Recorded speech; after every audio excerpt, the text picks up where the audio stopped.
ওই সময় আল্লাহর হুকুমে জিবরিলের মারফতে ওই ওদের লোভে পাগলাও উম্মে হানি বলে একজন বাড়িতে ছিল, তার বাড়িতে আরাম করেছিল। আল্লাহর তরফ থেকে নাকি বুরাক নিয়ে এসে জিবরিলের মারফতে বুরাকে চেপে ওই নবী মুহাম্মদ বলুন সাল্লাল্লাহু তাআলা আলাইহি ওয়াসাল্লাম, ও তো দুরূদ পড়ছে না, বলে বাদশাহ ওযু করে বুরাকে চেপে চলে গেল মসজিদে হারামে। ওখান থেকে মসজিদে হারাম থেকে আবার বায়তুল মুকাদ্দাসে চলে গেল। ওগো বাদশাহ নামদার, মসজিদে হারাম থেকে বায়তুল মুকাদ্দাস যেতে এক রাতে সম্ভব নয়, ঘোড়ায় চেপে গেলে 7 রাত 7 দিন সময় লাগবে। বলুন সুবহানাল্লাহ। অতটা দূরত্ব রাস্তা মাত্র বুরাকে চেপে রাত্রিবেলা নাকি বায়তুল মুকাদ্দাসে চলে গেল। গ্রামের লোকেরা কেউ জানতে পারলো না ওই বায়তুল মুকাদ্দাসে নাকি বুরাকটা দরজার গুড়িতে বেঁধে রেখে আল্লাহর সিঁড়িতে বাপ যে সিঁড়িতে আপনার চেপে রফরাফ নামক সিঁড়িতে চেপে চলে গেল। সপ্তম আকাশমান পাড়ি দিয়ে সিদরাতুল মুনতাহা চলে যাওয়ার পর সেখানে বাপ যে একটা যানবাহন আসলো, তার নাম হচ্ছে রফরাফ। মসজিদে বায়তুল মুকাদ্দাসের সিঁড়ি জাতীয় জিনিস বাপ যে চেপেছিলেন, ওখান থেকে আল্লাহর আরশে আজিমে চলে যাওয়ার পর জান্নাত জাহান্নাম সব কিছু দেখার পর 50 ওয়াক্ত নামাজ নিয়ে ফিরেছিল। মুসা নবী আলাইহিস সালামের সাথে দেখা হয়। মুসা নবী নাকি তাকে ঘুরে দিয়েছিল, যাও এতগুলো নামাজ পড়তে পারবে না, তোমার উম্মতেরাও। এইভাবে আবার আল্লাহর কাছে বলে 5 ওয়াক্ত নামাজ ওয়ালা ওয়াজির লাহু ওয়ালা মুশির লাহু ওয়ালা নাঈমানা ওয়া আশহাদু আল্লা ইলাহা ওয়া নাশহাদু আন্না সাইয়্যিদানা ওয়া সানাদানা ওয়া হাবিবানা ওয়া হাবিবা রাব্বিনা وحبيب ربنا وطبيبنا وطبيب قلوبنا ومولانا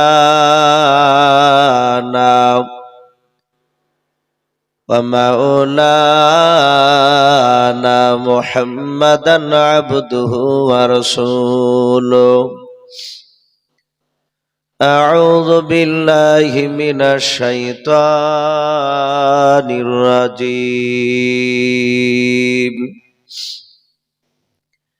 بسم الله الرحمن الرحيم. إنك لعلى خلق عظيم. وقال الله تبارك وتعالى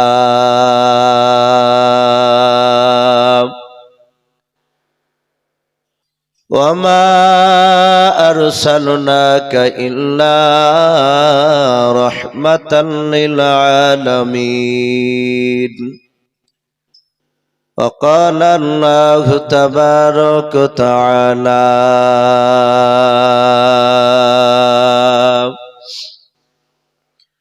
وعن أبي هريرة قال النبي صلى الله تعالى عليه وسلم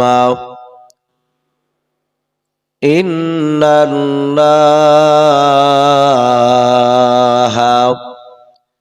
لا ينظر إلى صوركم وأموالكم ولكن ينظر إلى قلوبكم وأعمالكم. متفق عليه أو كما قال عليه الصلاة والتسليم. إن الله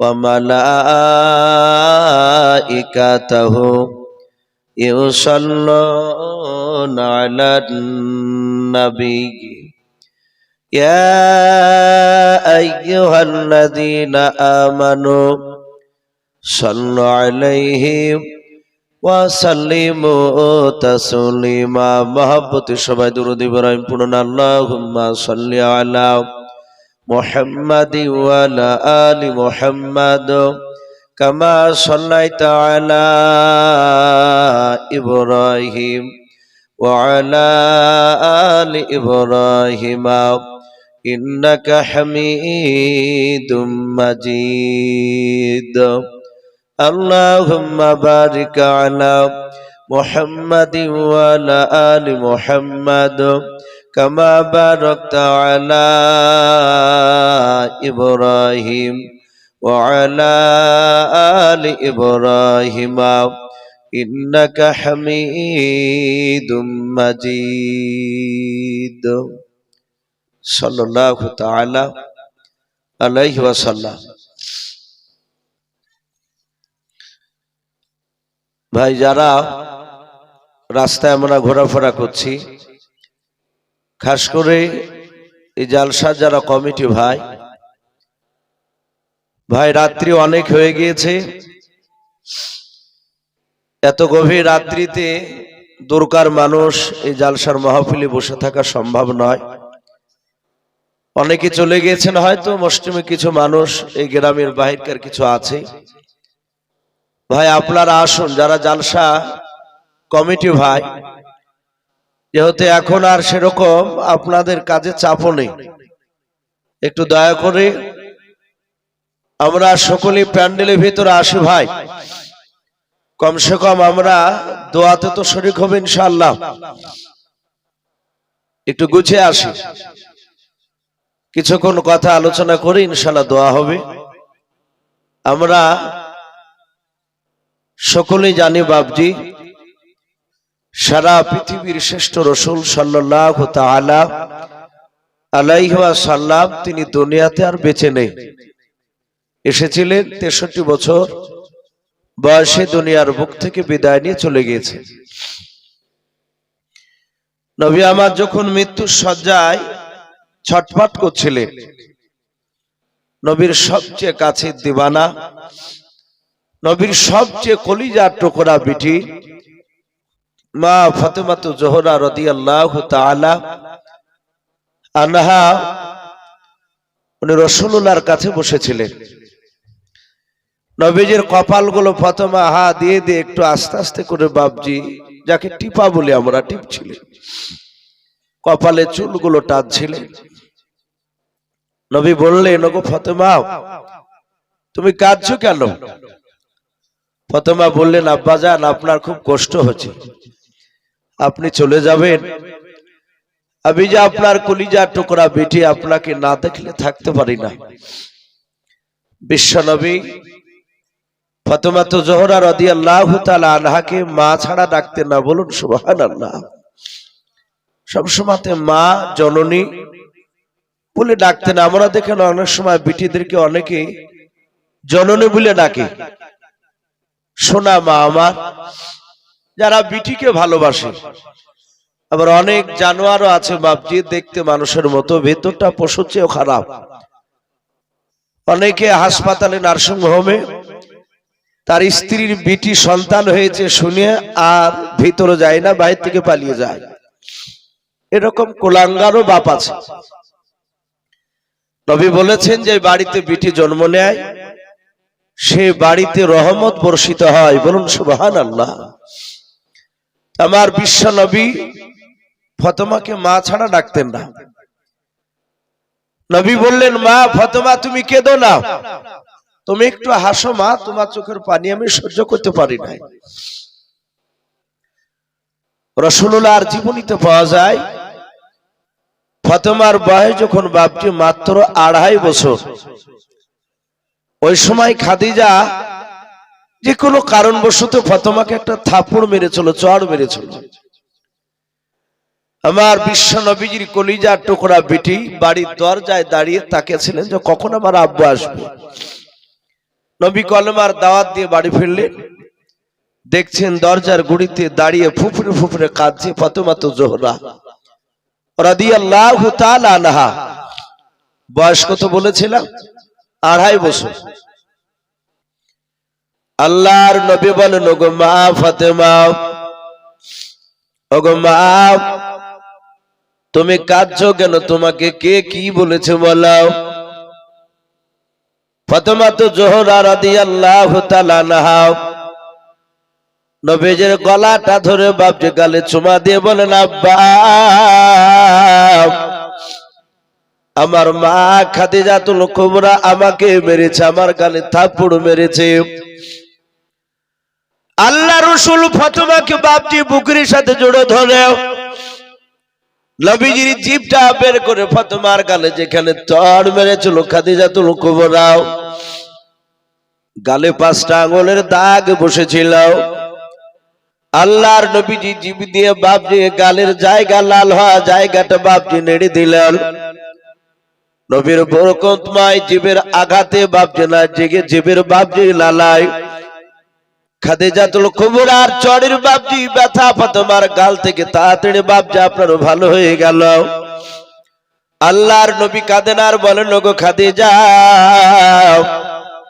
তুমি আমার মাকে কেন মেরেছো তুমি বলো? হযরতে খাদিজা হাত দুখানা জোড় করে বলেন, নবীজি, বেয়াদবি হলে মাফ করবেন নবী, আপনার বেটে একটা জিনিস আমার কাছে চেয়েছিল, আমি বললাম নাই, ও কোনো মতে শোনে নাই, বারবার জিদ ধরে কান্না করেছিল।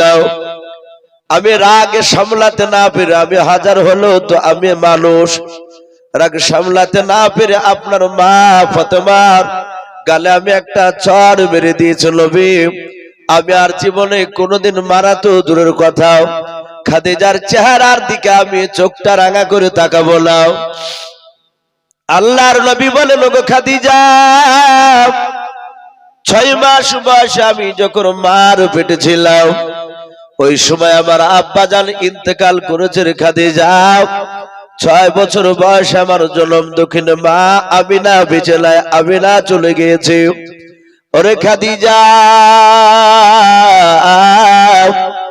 আমি ছোট থেকে 6 বছর পর্যন্ত আমি আমার মাকে আমি বেশি দিন মা মা করে ডাকতে পাইলাই। আমি আমার দুধমা হালিমাতু সাদিয়ার বাড়িতে আমি মানুষ হয়েছিলাম। ওরে খাদিজা, তোমার পেট থেকে যখন আমার ফাতেমা জন্ম নিয়েছিল, ফাতেমা আস্তে আস্তে বড় হলো। ওরে খাদিজা, আমি তোমার এর আগে সামনেও বলেছিলাম, আমার ফাতেমা মা আমার মা আমিনার মতো কতকটা দেখতে, বলুন সুবহানাল্লাহ। ওরে আমার খাদিজা, এই জন্য আমি আমার ফাতেমাকে আমি মা বলে ডাকি। ফাতেমা বলে ডাকতে আমার কেমন যেন মনে হয়, মা বলে ডাকলে আমার মনে হয় আমি নাকি ডাকতেছি, মাকে ডাকতেছি। আর আমার ফাতেমা আব্বা বলে ডাকলে আমার মনে হয় আমার জন্ম দক্ষিণে মা ডাকতেছি। সেই নবীজির কলিজা টুকরা বিটি মা ফাতেমা জোহরা রাদিয়াল্লাহু তাআলা আনহাকে নবীজি জোহরা বলে বাপজি ডাকতেন। ফাতেমা বাপজির নাম নবীজি জোহরা দিয়েছিলেন। আল্লাহ রাসূল সাল্লাল্লাহু তাআলা আলাইহি ওয়াসাল্লাম তিনি ডাক দিয়ে বলল, গো আমার খাদিজা লাই ফাতেমা, মা তুমি কেন কান্না করেছো বলো? তোমার চোখের পানি আমি সহ্য করতে পারি না। আল্লাহর নবীজির ডাক দিয়ে বলল, গো মা তুমি কান্না বন্ধ করে দাও, আমার ইন্তেকাল করার পর তোমার সঙ্গে আমার কিয়ামতের ময়দানে দেখা হবে। আল্লাহর নবীজির কলিজা টুকরা বিটি মা ফাতেমা জোহরা রাদিয়াল্লাহু তাআলা আনহা বলেন, আব্বা কিয়ামতের ময়দানে কোথায় আপনার সঙ্গে দেখা হবে আপনি বলেন। আল্লাহ রাসূল বলেন, ওরে আমার ফাতেমা শুনে নাও মা, কিয়ামতের ময়দানে তুমি আমাকে ওই জায়গায় দেখতে পাবা যে জায়গায় মানুষের নেকি আর গুনাহকে ওজন করা হবে, যেটাকে মিজানের পাল্লা বলা হয়। ওরে আমার ফাতেমা মা, ওই জায়গায় তোমার আব্বাকে যদি দেখতে না পাও, তুমি দেখবা পুলসিরাতের ব্রিজের কাছে, রাস্তার ধারে তুমি দেখবা পুলসিরাতের কাছে আমি তোমার আব্বা দাঁড়িয়ে থাকবো। ফাতেমা বলেন, আব্বা ওখানেও যদি দেখতে না পাই, আল্লাহ রাসূল বলেন, ওরে আমার মা ফাতেমা, তুমি আমাকে কিয়ামতের ময়দানে তুমি ওই জায়গায় দেখতে পাবা। বলে কোন জায়গায়? বলে যে এখানে কাউসারের পানি তোমার আব্বা অর্থাৎ আমি পয়গম্বর রাসূল, আমি নিজ হাতে আমি জান্নাতে আমার উম্মতিদেরকে আমি জান্নাতে কাউসারের পানি ধরে ধরে আমি গ্লাস আমি তাদের হাতে দিয়ে দেব। ওই জায়গায় তুমি আমাকে দেখতে পাবা। আল্লাহ রাসূলের কলিজার টুকরা বিটি ফাতেমা তো জোহরা রাদিয়াল্লাহু তাআলা আনহা, উনি ডাক দিয়ে বলেন, আব্বা আপনি আর কিছু আমাকে বলবেন না। নবী বলেন, মা তুমি কান্না করো না, তুমি হাসো। ওগো মা, কিয়ামতের ময়দানে যেখানে জান্নাতে আমি যাব যে ঘরটায়, ওগো মা তুমি আমার সঙ্গে জান্নাতে যাবে, বলুন সুবহানাল্লাহ। মা তুমি একটু হাসো। ফাতেমা জোহরা রাদিয়াল্লাহু তাআলা আনহা তিনি হাসতে লাগলেন। জিবরিল আলাইহিস সালাম তিনি রাসূলুল্লাহর কাছে আসলেন, নবীকে সালাম দিলেন। বিশ্ব নবী বলেন, জিবরিল ভাই তুমি আসলে আমার কাছে? বলে হুজুর হ্যাঁ, আপনার কাছে আজই এসেছি, আর জীবনে কিয়ামতের আগ পর্যন্ত আমি আর আপনার কাছে আসব না। নবী বলেন, কেন গো জিবরিল? তুমি আমার কাছে অনেকবার এসেছো, আজও আসলে, আবার তুমি বলছো আজই শেষ আসা, আর আমি কিয়ামতের আগ পর্যন্ত আসবো না। বলে হুজুর আমার সঙ্গে আর একটা ফেরেশতা এসেছে। বলে উনি কই? বলে উনি দরজার বাইরে দাঁড়িয়ে আছে। বলে ওনার নাম কি? বলে ওনার নাম আজরাইল আলাইহিস সালাম। উনি আমার সঙ্গে আপনার সঙ্গে দেখা করতে এসেছে। নবী বললেন, ওগো মা, মা ফাতেমা তুমি একটু আড়ালে যাও, আমার সাথে এক ফেরেশতা মেহমান আমার বাড়ির দরজা দণ্ডায়মান সে দাঁড়িয়ে আছে, তোমার সম্মানার্থে সে লজ্জা আসতে পারছে না, তুমি আড়ালে যাও, আমি ওদের সাথে কথা বলি। ফাতেমা জোহরা যখন হাসতে হাসতে যাচ্ছিলেন, রাসূলের বাপজি 11টা স্ত্রীর মধ্যে সবচেয়ে ছোট স্ত্রী, তার নাম ছিল হযরতে মা আয়েশা সিদ্দিকা রাদিয়াল্লাহু তাআলা আনহা। উনি দেখলেন ফাতেমা কাঁদছিল আবার হাসছে, ব্যাপারটা কি? বলে এই বিটি, এই তুমি হাসছো কেন? বলে আব্বা আমাকে এই খুশখবরি শুনিয়েছে, সব কথাগুলো শোনালেন। ফাতেমা রে, আমিও তোমার চেয়ে কম দামি নারী নয়। ফাতেমা বললেন, আব্বা তো বললো আমার সঙ্গে, আব্বার সঙ্গে আমি জান্নাতে যাব। বলে আমিও তো যাব। হে ফাতেমা, তোমার চেয়ে আমার মর্যাদা বেশি। তাই কবি বলেন ওদের দুজনার মা বিটির মধ্যে ফাতেমার আপন মা কিন্তু আয়েশা নয়, তার সৎ মা আপন মা ছিল হযরতে খাদিজাতুল কুবরা রাদিয়াল্লাহু তাআলা আনহা। মা ফাতেমা বললেন, মা তাহলে বলুন আপনার আমার চেয়ে মর্যাদা কোন দিক দিয়ে বেশি? তাই দুজনায় মা বিটিতে বলছেন। ফাতেমা প্রথমে বলেন, জগতে করে নবীর ঘরে অগা আম্মা বিটিতে, অগা আম্মা বিটিতে, কাহার আগে কে যাবে সেই খোদার জান্নাতে। মা আয়েশা কই ফাতেমা ওগো জোহরা, আমি জেনার সঙ্গে নিছে আল্লাহর পিয়ারা। পিতা আমার আবু বকর প্রথম ইমানদার, ওগো প্রথম ইমানদার, সব বিবিদের চেয়েও বেশি আমার অধিকার। আমার কাছে হাদিসিয়াত, আমার কাছে হাদিসিয়াত নাই কাহর কাছে, ওগো নাই কাহর কাছে, কাহার আগে কে যাবে সেই খোদার জান্নাতে। জগতে করে নবীর ঘরে ওগো আম্মা বিটিতে, ওগো আম্মা বিটিতে, কাহার আগে কে যাবে সেই খোদার জান্নাতে। আয়েশার মর্যাদা লোকল বলা হয়ে গেল যে আমি যার স্ত্রী তিনি হচ্ছেন আল্লাহর পিয়ারা রাসূল, এবং আমার আব্বা সর্বপ্রথম বেটা ছেলের মধ্যে তিনি ইমানদার। আমি যতটা হাদিস জানি ততটা অন্য কেউ জানে না। আমার বিশ্ব রাসূলের কলিজার টুকরা বিটি ফাতেমা জোহরা তিনি শুনলেন, শোনার পরে ফাতেমা আয়েশাকে বলে, মা ফাতেমা বলে, ও মা ঠিক বলেছো, এত কথার মাঝেও তুমি আসল বলেছো। সব ভুল হয়েছে তা বলেনি, সবই ঠিক বলেছে, কিন্তু আসল কথা তুমি একটা ভুল বলেছো। মা ফাতেমা বলে, ও মা ঠিক বলেছো, এত কথার মাঝেও তুমি আসল বলেছো।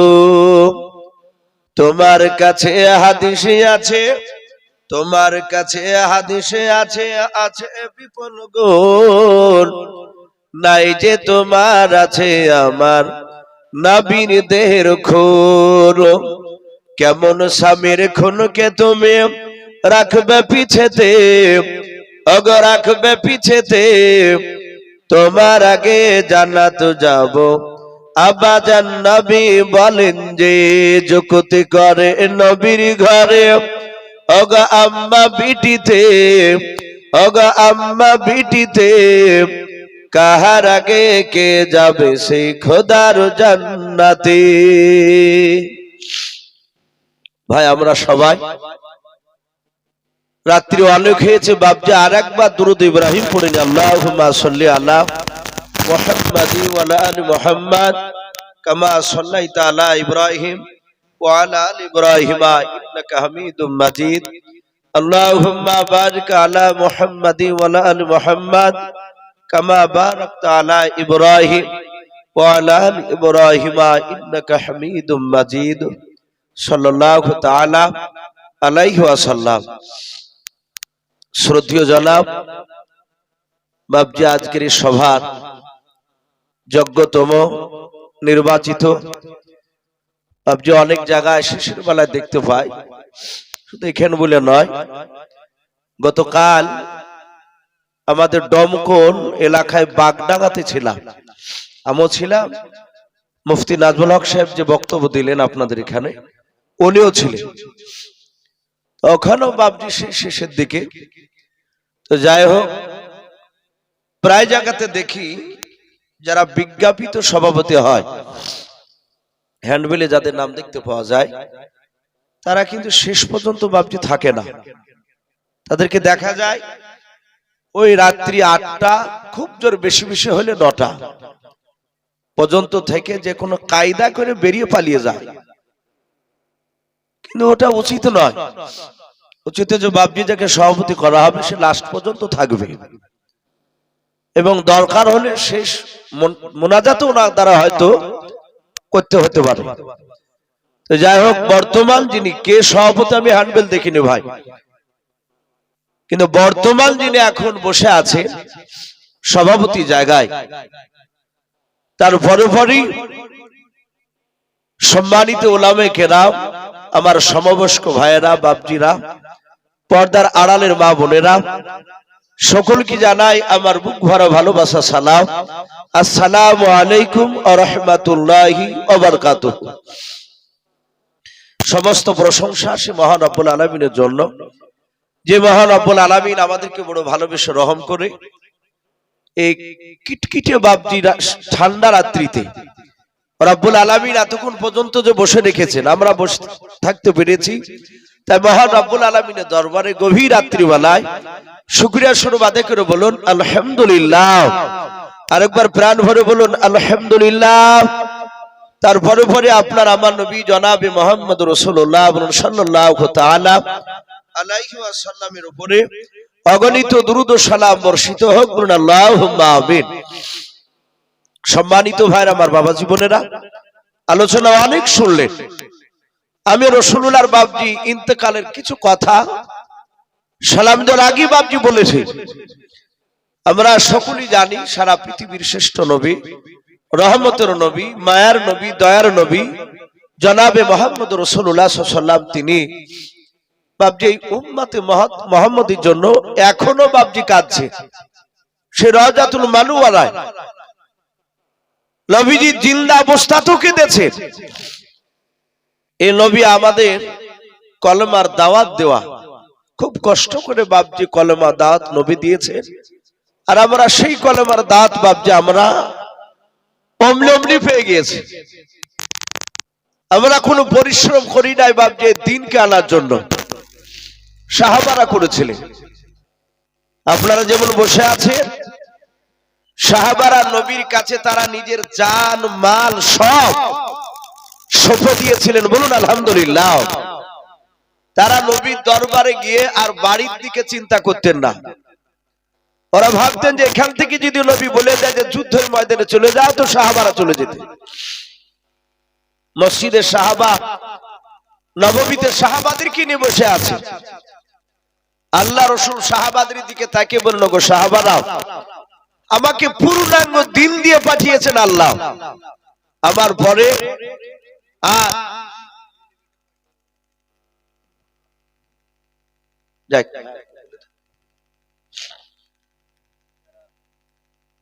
ভালো। যারা এখনো পর্যন্ত খাওয়া দাওয়া করেননি আপনারা ফ্রি খেয়ে নেন। আমাদের কমিটির পক্ষ থেকে ঘোষণা, আপনারা ফ্রি খাওয়া দাওয়ার সেরে নিন। যাক ভাই, যদি কেউ বাকি থাকে লজ্জা করবেন না। হয়তো অনেকে ভাববেন যে টাকা দিলাম দিইনি, তখন যাইনি, এখন ফ্রিতে গেলে হয়তো ভাববে যে দেখ ফ্রি পেয়েছে চলে এসেছে। এটা ভাববেন না ভাই, খাওয়া দাওয়া করে আসবেন। ক্ষুধা লাগলে অসুবিধা নেই, যেহেতু কমিটির তরফ থেকে বাপজি হুকুম দেওয়া হয়েছে। তা আল্লাহ রাসূল বললেন, ওগো সাহাবারা, আমাকে পূর্ণাঙ্গ দিল দিয়ে পাঠিয়েছে, আমার পরে আর নবী রাসূল আসবে না। আসবে কথা বলো, দুনিয়াতে কিয়ামতের আগ পর্যন্ত নবী আসবে, কিন্তু মহান রব্বুল আলামিনের রাসূল বলেছেন আমার পরে পৃথিবীতে 30টা কাযযাব মিথ্যাবাদী তারা নবুয়ত দাবি করবে। তারা সবাই জাহান্নামী, তারা বেঈমান। কিন্তু নবী আরো বলেন, একটা নবী রাসূল একজন, তিনি আসবে কিয়ামতের আগে। তিনি নবী রাসূল হয়ে নন, তিনি আসবেন আমার উম্মত হয়ে। বলুন আলহামদুলিল্লাহ। সেই নবীটার নাম বাপজি মনে আছে কারো? হযরতে ঈসা আলাইহিস সালাম। আল্লাহ তার দোয়া কবুল করে নিয়েছেন। তো নবীজি বললেন, ওগো সাহাবাই কেরাম, আমার পরে আর নবী রাসূল আসবে না, আমার ঈসা ভাই আসবে আমার উম্মত হয়ে। তিনি 40 বছর বেঁচে থাকবেন, দিনের দাওয়াত দিবেন, একবারও তিনি বলবেন না যে আমি নবী এবং রাসূল। উনি নবী আগে ছিলেন, কিন্তু নবীর উম্মত হয়ে আসবে। আল্লাহ রাব্বুল আলামিন ঈসা আলাইহিস সালামের দোয়াকে আল্লাহ কবুল করেছিলেন। বহু নবী দোয়া করেছিলেন, সবারই দোয়া কবুল হয়নি বাপ। আল্লাহ রাসূল বললেন, ওগো সাহাবা, আমি তোমাদের একজনাকে আমি দেখতে চাই আমার কলেমার দাওয়াত নিয়ে যাবা। সবাই না, সাহাবা রাদিয়াল্লাহু তাআলা আনহুম আজমান গুনে নাও। মাহফিলের মাঝ থেকে বাপজি একজন সাহাবা তিনি দাঁড়িয়ে গেলেন। সাহাবার নাম হাদিসে পাওয়া যায় হযরতে দাহিয়াতুল কলব রাদিয়াল্লাহু তাআলা আনহু বলে নাও। এই সাহাবা এত নবীজির বাপজি দামি সাহাবা ছিল। উনি মসজিদে নববীর মাঝ থেকে, সাহাবার মাঝ থেকে দাঁড়িয়ে বলতে লাগলেন, ফেদা কাবি আম্মি ইয়া রাসূলুল্লাহ, নবী গো, আপনার পদতলা আমার পিতামাতা কুরবান হয়ে যাক। ও নবীজি, আমি আপনার সাহাবা, আপনি বলুন কোন দেশে যেতে হবে কলমার দাওয়াত লইয়াও, কাউকে সাথে নেব না। নবী আপনি বলেছিলেন একজন সাহাবাকে যেতে হবে, কে যাবে তোমরা বললাও। আমি আপনার সাহাবা দাহিয়াতুল কলবি দাঁড়িয়ে গেছে, আপনি হুকুম দেন কোন দেশে যাওয়া লাগবে। আল্লাহর নবী বলেন, সাহাবা আমি এমন একটা দেশের নাম করব, ওই দেশের বাদশাহ সে আল্লাহ রসুলকে চিনে নাও। ওই দেশের প্রতিটা নাগরিক প্রজা তারা আল্লাহর নবীকেও চিনে না, আল্লাহকে চিনে নাও। সবাই তারা আগুন পূজা করে বলে ওই দেশে যাবা। সাহাবা দাহিয়াতুল কালবি তিনি মনে মনে ভাবলেন, নবী এমন একটা দেশে যেতে বলেছে, ওই দেশের বাবা ওই দেশে বেঁচে থাকতেও পারে আর নাও থাকতে পারে। আল্লাহর নবীজির সাহাবা বলেন, নবী চিন্তা করবেন না, আপনি পাঠিয়ে দাও। দেশটার নাম বলুন। আল্লাহর নবীজি দেশটার নাম বলেন রম দেশে, রম দেশ। এবং ওই দেশের বাদশার নাম বলেন হিরাক্লিয়াস। আল্লাহর নবীর সাহাবা বাপজি দাঁড়িয়ে গেলেন। নবীজির সাহাবা বলে, নবী একটা চিঠি লিখে দেন। নবীজি লেখাপড়া জানতেন না। নবীজির একজন সাহাবা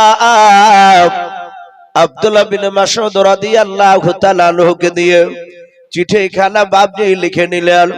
লিখে নেওয়ার পর নবীজির হাতে বাপজি একটা 4 আনার আংটি থাকতো চাঁদের। ওই চাঁদের আংটিতে লেখা ছিল মোহাম্মদ বিন আব্দুল্লাহ। কোন মুফাসসিরে কেরাম লিখেছেন, কলমা লিখেছিল লা ইলাহা ইল্লাল্লাহু মুহাম্মাদুর রাসূলুল্লাহ সাল্লাল্লাহু তাআলা আলাইহি ওয়াসাল্লাম। আংটির উপরে মোহাম্মদ বিন আব্দুল্লাহর উপরে কলমা লেখা ছিল। আল্লাহ রাসূল বাপজি ওই আংটি খানা দিয়ে রে বাবা কালিতে ডুবে দিয়ে বাপজি মোহর হিসাবে বাপজি স্টাম্প মেরে দিতেন। আল্লাহর নবী যে চিঠি খানা সাহাবার মারফত বাপজি লিখে নেওয়ার পর বলেন, সাহাবা যা তুমি রোম দেশের বাদশাহ হিরাক্লিয়াসের কাছে চিঠি খানা নিয়ে যাও। ওরে সাহাবা শুনে নাও, আমি হিরাক্লিয়াসের প্রশংসা আমি অনেক মানুষের মুখে শুনেছি। সে আমাকে দেখে নাই, আমিও তাকে দেখে নাই। ওরে সাহাবা ওই হিরাক্লিয়াসের কাছে গিয়ে তুমি হিকমতের সহিত কথা বলবা। ওই বাদশাহ বেঈমান হলো, বাদশাহ অত্যন্ত বুদ্ধিজীবী। ওই বাদশাহ শুনে নাও, ওর দরবারে কেউ যদি মিথ্যা কথা বলে, বাদশাহ মিথ্যা কথা যদি ধরতে পারে, প্রমাণ পেয়ে যায় যে মিথ্যা কথা বলবে, বাদশাহ ধরতে পারলে তাকে মৃত্যুদণ্ড দিয়ে দেবে, তাকে জবাই করে দেবে। এই দাহিয়াতুল কালবি তুমি সাবধানে দিনের দাওয়াত দিবা। বলে চিন্তা করবেন না, আমি চলে যাব। আল্লাহ রসুলের বাপ যে সাহাবার হাত থেকে নিয়ে নয়, নবীর হাত থেকে সাহাবা চিঠিখানা নেওয়ার পর ঘোড়ায় চেপে বাপজি রোম দেশের সম্রাট বাপজি হিরাক্লিয়াসের কাছে চলে গেলেন। 5000 বাপজি প্রজারা সারাদিন হিরাক্লিয়াসকে নিয়ে বাপজি বসে থাকতো, পরামর্শ নিত হিরাক্লিয়াস বাপজি মানুষদের সঙ্গে। এই জন্য বাপজি হিরাক্লিয়াস কোনো মতে বাপজি ঠকতো না, কোনো বিপদে বাপজি পড়তো না। হিরাক্লিয়াসের কাছে গিয়ে বলে, বাদশাহ আমি মদিনা থেকে এসেছি। বলে কে তুমি? বলো। বলে আমি নবীর সাহাবা হযরত দাহিয়াতুল কলবি রাদিয়াল্লাহু তাআলা আনহু। ওগো বাদশাহ আপনি নাকি আগুন পূজা করে? বলে হ্যাঁ। বলে আপনার পূজারা আগুন পূজা করে? বলে হ্যাঁ। বলে আপনি আল্লাহকে চিনেন না? বলে নাও। বলে নবীকে চিনেন না? বলে নাও। বলে চিঠিখানা আখিরি জামানের পয়গম্বর রাসূল সাল্লাল্লাহু তাআলা আলাইহি ওয়াসাল্লাম দিয়েছেন, এই চিঠিখানা আপনি নিয়ে নেন, আপনি পড়ান। হিরাক্লিয়াস বাপজি চিঠিখানা নেওয়ার পর রে বাবা তার চোখ দুটো বাপজি কুখের মতো লাল হয়ে গেল। তার 5000 প্রজারা বলল, বাদশাহ চিঠিতে এমন কি লেখা আছে বলল। ডাকে দিয়ে বলল, প্রজারাও এই নবী মুহাম্মদ সাল্লাল্লাহু আখিরি জামানার পয়গম্বর এই চিঠিতে লিখেছে, শুনে নাও। সে এক আল্লাহকে মানতে বলেছে, তাকে নবী বলে মানতে বলেছে, কিন্তু আমরা এক আল্লাহকে মানি না, মুহাম্মদকে নবী বলে মানি না। আমরা আগুন পূজা করে, আমরা অনেকগুলোকে আমরা দেবতা বলে মানি, আমরা ভগবান বলে মানি। এই লোকটার কথা শোনা যাবে না। 5000 লোকেরা ডাক দিয়ে বলেছিল, হুজুর এখনো জিন্দা রাখবেন না, আপনি কে জবাই করে দেন, হত্যা করে দেন। হিরাক্লিয়াস বলেছিল, বন্ধুরা এই আমার প্রজারা তোমরা চুপচাপ বসে যাও, একে কি করতে হবে না করতে হবে সেটা আমি চিন্তা ভাবনা করে দেখব। আল্লাহর নবী জনাবে মুহাম্মদ রাসূলুল্লাহ সাল্লাল্লাহু তাআলা আলাইহি ওয়াসাল্লামের শাহবাব দাহিয়াতুল কলবের কে বাবা সামনে দাঁড় করে রেখেছে। দাহিয়াতুল কলবেকে ডাক দিয়ে বলেছিল, ওই রোম দেশের বাদশা ডাক দিয়ে বলেছিল, ভাই তোমার নাম দাহিয়াতুল কলবি? বলে হ্যাঁ। বলে তুমি নবীর সাহাবা? বলে হ্যাঁ। বলে বাড়ি তোমার কোথায়? বলে মদিনায়। তোমার নবী কোথায় আছে? বলে মদিনায়। বলে দাহিয়াতুল কলবি ভাই, বলো তোমার নবীর চরিত্র ব্যাপারে একটু খুলে বলো, কেমন লোকটা, ভালো ছিল না খারাপ ছিল বলো। দাহিয়াতুল কলবি ডাক দিয়ে বলেছিল, বাদশা আমার নবীজি কেমন ভালো মানুষ আপনি শোনেন নাই? বলে নাও। বলে নবী এত ভালো, নবীজের মসজিদে নববীর ভিতরে এক ইহুদির সন্তান যুবক ইচ্ছাকৃত সাহাবাদের সামনে নবীজি সেখানে জিন্দা ছিলেন, নবীকে সামনে রেখে দিয়া নবীর সাহাবাদেরকে সামনে রেখে মসজিদে নববীর ভিতরে যে জায়গায় ইমাম দাঁড়িয়ে নামাজ পড়ে ওটাকে বাবজি মেহরাব বলা হয়। আর যে জায়গায় জুম্মার দিনে বাবজি তিনটা ধাপি করা থাকে ওখানে দাঁড়ায় ইমাম খুতবা পড়তে পড়ে না, ওটাকে মিম্বার বলা হয়। মিম্বার আর মেহরাব দুই রকম বলা হয়েছে। ওই মিম্বারের বাবজি দাঁড়িয়ে আল্লাহ রাসূল বাবজি আপনার ওখানে বসেছিলেন না, নবী আমার মেহরাবে বাবজি বসেছিলেন। আর ইহুদি বেঈমান সোজা মসজিদে প্রবেশ করার পর আল্লাহ রাসূলের বাবজি মিম্বারে দাঁড়িয়ে ছচ্ছার করে পেশাব করতে লাগলো। 5000 লোকেরা তারা অবাক নয়নে বাবজি চেয়ে থাকলো। হিরাক্লিয়াস বলে তারপর কি হলো বলো? বলে বাদশাহ আমাদের একজন সাথী ভাই উমর তলোয়ার নিয়ে দাঁড়িয়ে গিয়েছিল তাকে জবাই করার জন্য, হত্যা করার জন্য। আল্লাহর নবী বলেন, উমর উত্তেজিত হও না, তুমি বসে যাও। এই সময় পেছাব করেছে, এর পেছাবের গতিটা বাধা পড়ে যাবে, পেছাবে তার অসুখ জ্বলবে যাবে পেছাবের দ্বারে। এই উমর ওকে পেছাব ক্লিয়ার করে করতে দাও। রোম দেশের সম্রাট বাবজি অবাক হয়ে নেচে আছে, বলে এত বড় অন্যায় কাজ করলো তোমার নবী কিছু বললো না? বলে নাও। ও বাবজি ভাইরাও, আপনারা হয়তো অনেকেই বাবজি মিডিয়াতে দেখেছেন, উত্তরপ্রদেশের বাবা প্রায় 2 মাস বাবজি পার হয়ে গেল। অনেক কয়েকজন বাবজি উমরাতে গিয়েছিল হজ করতে মক্কা নগরে। অনেক বয়স্ক লোক ছিল বাবজি ওই গাড়িতে আস্তে আস্তে যে কোনো একটা জায়গায় জঙ্গলের ধারে রাস্তার ধারে নতুন উমরা থেকে হজ করে বাবজি বাড়ি ফিরেছিল। ওই উমরা যাত্রীরা তারা ডাক দিয়ে বলেছিল, ও ড্রাইভার সাহেব আমরা একটু পেছাব করব। জঙ্গলে বাবজি দাঁড় করে দিয়ে রাস্তায় 5 জনা বাবজি আপনার হাজী সাহেব তারা ওই উমরা করে আসছিল। গাড়ি থেকে নেমে বাবজি একটু আড়ালে গিয়ে পেছাব করেছে, কিন্তু যেখানে পেছাব করেছে ওখান থেকে প্রায় 500 হাত দূরে বাবজি একটা মন্দির ছিল। এক শ্রেণী উগ্রবাদী শয়তানেরা ওই হাজী সাহেবদেরকে বাবজি বয়স্ক লোকেদেরকে ধরে নিয়ে এসে এমনকি মন্দিরের সামনে বাবজি তাদেরকে মাথা নত করে নিয়ে চলো। অপরাধ কেন মন্দিরের সামনে পেশাব করবে অথচ অনেকটা দূরে ছিল। ও বাবজি ভাইরা, সারা পৃথিবীর শ্রেষ্ঠ মহামানব আল্লাহ রাসূলের বাবজি এত চরিত্র মহান, সেই নবী ওমরকে বলেন, ওমর তুমি উত্তেজিত হয়ে না, বসে যাও।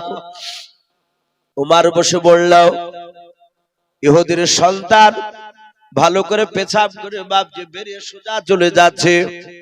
আল্লাহর দরদি নবীজির সাহাবারা কেউ বাবজি কথা বলে না, শুধু নবীর দিকে চেয়ে আছে। নবী কেন কিছু বললো না? এত বড় অন্যায় করলো।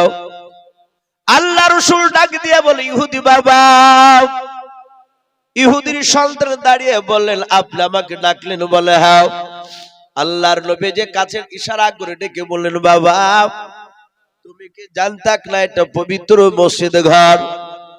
ডাক দিয়ে বলে, হ্যাঁ আমি ভালো করে জানি এটা মসজিদ ঘর। বলে, বাবা তুমি কি জানো না এই পবিত্র ঘরে পেশাব করতে নাই? ইহুদির সন্তান বলে এটা আমার মনের বড় তামান্না ছিল, মনের বাসনা ছিল, তাই আমি আজ পুরা করে নিলাম। আল্লাহর নবী হাতখানা ইহুদির ধরে বলেছিল, বাবা তোমাদের গির্জায় কোন ধর্মস্থান জায়গায়, মন্দিরে কিংবা গির্জা কোন মসজিদ, এই বাবা পেশাব পায়খানা করতে নাই। যে কোনো জাতির মানুষ যেটাকে পবিত্র স্থান বলে মানবে। ও বাবা শুনে নাও, তোমার গির্জায় যদি কোনো মানুষ পেশাব করে দেয় তুমি কি রাগ করবা নাও? বলে, অবশ্যই রাগ করবো, তাকে ধরে হত্যা করে দেব। নবী বললেন, বাবা যেমন তোমার ধর্মের গির্জায় যদি কেউ পেশাব করে তোমার গায়ে জ্বালা লাগবে, রাগ হবে, এরকম তো সাহাবার আমার বন্ধুদেরও রাগ হতে পারে। বাবা রে, কোন ধর্ম স্থানে যেন পেশাব পায়খানা করবা না, এটা করতে হয় না। তুমি আমার ধর্মকে তুমি না মানতে পারো, কিন্তু তাই বলে তুমি আমার ধর্মকে তুমি অপমান করতে পারবা না। কেউ যদি বাপজি মন্দিরকে যদি না মানে, মন্দিরের বিরুদ্ধে বাপজি কথা বলতে পাবেন না। হযরত বাপজি নবীজি যখন এই কথা বললেন, ইহুদের সোজা বাপজি বাড়ি চলে গেল। বাড়ি যাওয়ার ভান করে আল্লাহর নবীজির মসজিদ নববীর একটা পাঁচিলের আড়ালে দাঁড়িয়ে গেল। তখনকার পাঁচিল ছিল খাজুর গাছের পাতার ডাল দিয়ে ঘেরাও। দেখে নবী আমার আড়ালে এমন কি কথা বলে সাহাবাদেরকে নিয়ে। আল্লাহর নবী বলেন, উমার তাড়াতাড়ি এক বালতি পানি নিয়ে এসো। সাহাবার মারফতে পানি নিয়ে আসলেন। নবীজি সাহাবাদেরকে নিয়ে ওই মসজিদ খানা ধৌত করে দিলেন। আল্লাহর নবী বলেন, সাহাবা বলো বলো সাহাবা, এই মসজিদটা পাক না নাপাক? বলে, নাপাক থেকে পাক হয়ে গিয়েছে। আল্লাহ রাসূল বলেন, ওরে সাহাবা শুনে নাও, তোমরা এমন অন্যায় করেছিলে, যদি ইহুদিকে যদি তলোয়ার মেরে দিতাম, ও ক্ষত বিক্ষত হয়ে সে বাড়িতে দৌড়ে চলে যেত, তার গ্রামের মানুষরা তার বংশের লোকেরা ছুটে আসতো। ওরে সাহাবা তোমাদের সঙ্গে ঝামেলা শুরু হয়ে যেত, এতে অনেক খুনাখুনি হতো রে সাহাবা। যে ঝামেলাটা মাত্র এক বালতি পানিতে মিটে যায়। কেন তোমরা তলোয়ার নিয়ে মারতে যাচ্ছিলে রে সাহাবা? এরকম ভুল যেন আর আগামীতে কখনো যেন তোমাদের দ্বারা না হয়। ইহুদির সন্তান দাঁড়িয়ে দাঁড়িয়ে বাপজি নবীর কথাগুলো শুনছিল। ইহুদির সন্তান বাপজি আর ঘরে বাড়ি গেল না, সোজা মসজিদে নববীর ভিতরে ঢোকার পর নবীর হাতে হাত দিয়ে কলমা পড়ে মুসলমান হয়ে গেল। বলুন সুবহানাল্লাহ। হেরাক্লিয়াসকে বলছে, বাদশাহ এ হচ্ছে আমাদের রাসূল, নবীর চরিত্রের রকম। তাফসীরে লিখেছে তিনটে ঘটনা শোনালেন। নবী সাল্লাল্লাহু আলাইহি সাল্লামের সাহাবা দাহিয়াতুল কালবিকে বলল, বলে তোমাদের বাদশাহ, তোমাদের যে নবী, সে জন্ম নিয়েছে কোন জায়গায়? মদিনার কোন গ্রামে? দাহিয়াতুল কালবি বললেন, ভাই বাদশাহ নামদার, আমাদের নবী মদিনাতে জন্ম নেয়নি। কোথায়? বলে, আমাদের নবীর জন্ম হচ্ছে মক্কা নগরে। বলুন সুবহানাল্লাহ। হেরাক্লিয়াস বলে, মক্কাতে জন্ম আর মদিনাতে থাকে এখন? বলে, হ্যাঁ। গ্রামের লোকেরা তাকে থাকতে দেয়নি, চিনতে পারেনি, ওকে অত্যাচার করেছিল, আল্লাহর হুকুমে চলে গিয়েছিল উনি মদিনায়। রমদেশের সম্রাট দেখলো এবার খেলা জমবে। বলে, আমার প্রজারা, এই দড়ি দিয়ে বাঁধ ওকে। দাহিয়াতুল কালবির হাত পা দড়িখানা দিয়ে বাপজি বেঁধে দিল। হাজার হাজার বাপজি তার প্রজা সামনে। রমদেশের সম্রাট বলল, যাও রমদেশের বাজারে মক্কার কোন মানুষ ব্যবসা করতে এসেছে কিনা। কত বড় চালাক বাদশা দেখুন। ও জানে যে মুহাম্মদ সাল্লাল্লাহু আলাইহি ওয়াসাল্লামের চরিত্র দাহিয়াতুল কালবি ভালো বলেছে। এটা জানার লেগে মক্কার কোন লোক আসলে তাকে আরো জিজ্ঞাসা করা হবে। আমি মাওলানা ইউসুফ গোল একটা জামা গায়ে দিয়ে বাপজি মাথায় একটা রুমালের পাগড়ি বেঁধে আপনাদের এখানে আসি, এখন এসে কথা বলছি। আপনারা হয়তো অনেকে ভাববেন যে ইউসুফ সাহেব মনে হয় সত্যি পরেজগার লোক, আল্লাহ আল্লাহ ভালো, ওর বাপ মাকে মনে হয় খুব ভালোবাসে, প্রতিবেশীর সঙ্গে মনে হয় ভালোই ব্যবহার দেখায়। এটা বাপজি এই 2 ঘন্টা বক্তব্য শুনে এটা পুরাপুরি বাপজি আপনি বিশ্বাস করতে পারবেন না। আমি আমার বাপ মা যদি বেঁচে আছে, তো অবশ্যই বেঁচে আছে আমার বাপ মা, আমি আমার বাপ মাকে ভালোবাসি কি বাসি না, পাড়ার প্রতিবেশীর সঙ্গে কেমন ব্যবহার দেখায়, এটা জানতে হলে বাপজি আমার গ্রামে গিয়ে কিংবা আমার বাড়ির পাশকার লোকের সাথে বাপজি আপনাদেরকে কথা বলা লাগবে। আপনি 8-10টা লোককে জিজ্ঞাসা করলে আপনি সঠিকটা ধরতে পারবেন যে আমি ভালো না খারাপ। রমদেশের সম্রাট বলে যা দেখ রমদেশে মক্কার কোন লোক ব্যবসা করতে এসেছে কিনা। 10টা নওজোয়ান তার বাপজি সৈন্য ছুটে চলে গেল। যেমন আপনাদের ভগবানগুলো একটা বড় বাজার, ডাক দিয়ে এরকম রমদেশের বাজারে গিয়ে বলল, কেউ আছো মক্কা নগরের মানুষ? কিন্তু কেতাবে লিখেছে মক্কা নগর থেকে আবু সুফিয়ান, পরবর্তীকালে তিনি ঈমান এনেছিল, কিন্তু ওই সময় ঈমান আনেনি, সে তখন বেঈমান ছিল। যেমন আবু জেহেল একটা বড় কাফেরের নেতা, উতবা সাইবারা যেমন কাফেরের নেতা, অনুরূপ ভাবে আবু সুফিয়ানও বাপজি বড় একটা কাফেরের নেতা, সেও এক বংশে। আবু সুফিয়ান বলল, ভাই আমাদের বাড়ি হচ্ছে মক্কা নগরী। সৈন্যরা বলল, তোমার নাম কি? বলে আমার নাম হচ্ছে আবু সুফিয়ান। কজন এসেছে? বলে আমরা এসেছি মাত্র 10 জন। বলে তাই? বলে হ্যাঁ। বলে এক্ষুনি চলো। রমদেশের সম্রাট হেরাক্লিয়াসের কাছে বাপজি নিয়ে গেল। আবু সুফিয়ান বাদী বাপজি দেখতে পেয়েছে, এই তো বেটা। কাকে কথা বলে? ওই দাহিয়াতুল কালবি। ওকে দেখে ভাবছে যে বেটা এত দূরে এসেছে। রমদেশের সম্রাট বলল, তোমার নাম কি ভাই? আবু সুফিয়ান বলল, আমার নাম আবু সুফিয়ান। এরা আমার ভক্ত, এরা আমার ব্যবসা করতে এসেছে, আমি ব্যবসা করতে এসেছি, এরা সবাই আমাকে মুরল বলে মানে। বাদশাহ, আমি মক্কা নগরে একটা গোত্রের বড় নেতা। বললো, তুমি এই দাহিয়াতুল কালবিকে চিনো? হাসছে আর বলছে, আমি ওকে চিনি। ওর যে নবী পাগলা, সে পাগলা নবীকেও চিনি। বলুন আস্তাগফিরুল্লাহ। ওরা তো নবীকে ভালো বলে মানে না। যার সাথে যার দেখবেন বাপজি মহব্বত নাই। আপনাদের এই আলাইহিম বলেন তো নাকি? আমার এই বন্ধুকে আলাইকুম বলেন। এই নামটা আপনাদের এই গ্রামে এসে জানতে পেরেছি ভাই। তাছাড়া একই সঙ্গে বাপজি মাদ্রাসায় থেকেছি, তখন রহমাতুল্লাহ বলি চিনি। আর হয়তো সামনে বসে রেখে বাপজি তার প্রশংসা করা হয়তো ঠিক নয়। সে সময় বাপজি শুরুলিয়া মাদ্রাসা, উনিও নাম করা ছাত্র ছিলেন, ব্রেনিয়ানের দিক দিয়ে ছেলে মানুষ হলো যোগ্যতাপূর্ণ ভালো আলেম। তো যাই হোক, ওনারও তো বাপজি আপনাদের গ্রামে দুশ্মন আছে নাই? সবারই থাকবে। ওর যারা দুশ্মন তারা দেখবেন ওকে সবসময় মানুষের চোখে খারাপ করারই কথা বলবে।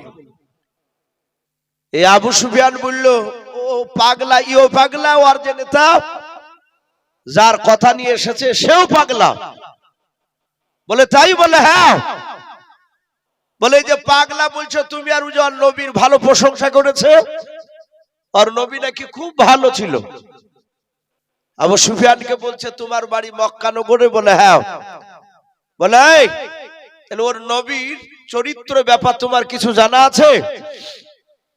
বলে খুবই ভালো জানা আছে। বলে একটু শোনাও দিবি। আবু সুফিয়ান চিন্তায় পড়ে গেছে কথা বলি। ও জানে যে রমদেশের সম্রাট অত্যন্ত বুদ্ধিজীবী, চালাক, বেঈমান বাদশাহ, কিন্তু এর দরবারে কেউ মিথ্যা কথা বললে ধরা পড়ে যায়। আর যেই মিথ্যা কথা বলতে গিয়ে ধরা পড়লে তার মৃত্যু অনিবার্য, তাকে জবাই করে দেয়। আবু সুফিয়ান দেখছে যদি আমি কথা বলতে গিয়ে যদি মিথ্যা প্রমাণিত হই, তাহলে তো আমার মক্কা যাওয়া এ পর্যন্তই হইল, আমাকে শেষ করে দেবে। 5000 লোক বাবজি সবাই থো মেরে বসে আছে, দেখি কি বলে ব্যাপার। দেহাতুল কালবি চুপচাপ দাঁড়িয়ে, আবু সুফিয়ানের উদ্দেশ্য ছিল আমি এমন একটা কথা শোনাবো যে কথাটা সত্য বলবো, কিন্তু শুনলে মনে হবে মিথ্যা কথা। অনেক সময় দেখেন বাবজি মিটিং হয়, যে আসামি যার বিরুদ্ধে বিচার বসে সে বলে যে ভাই আমি কাজ করিনি, এ কাজ করিনি। আর যে মিথ্যাবাদী সে এমন করে বাবজি তাকে ফাঁসানোর জন্য মিথ্যা কথা কৌশল করে বলে, সেই সময় লোকেরা ভাবে যে এর কথাটা সত্য। আর যে সত্যবাদী তার কথাটাকে মানুষ মিথ্যা মনে করে। 6 মাস 7 মাস পর বলে না রে, এই বিচারটা করা আমাদের ভুলই হয়েছিল। এরকম অনেক সময় ঘটে। আবু সুফিয়ান চিন্তা করলে এমন কথা একটা বলবো, মিথ্যা বলবো না, সত্য বলবো ওই নবীর ব্যাপারে।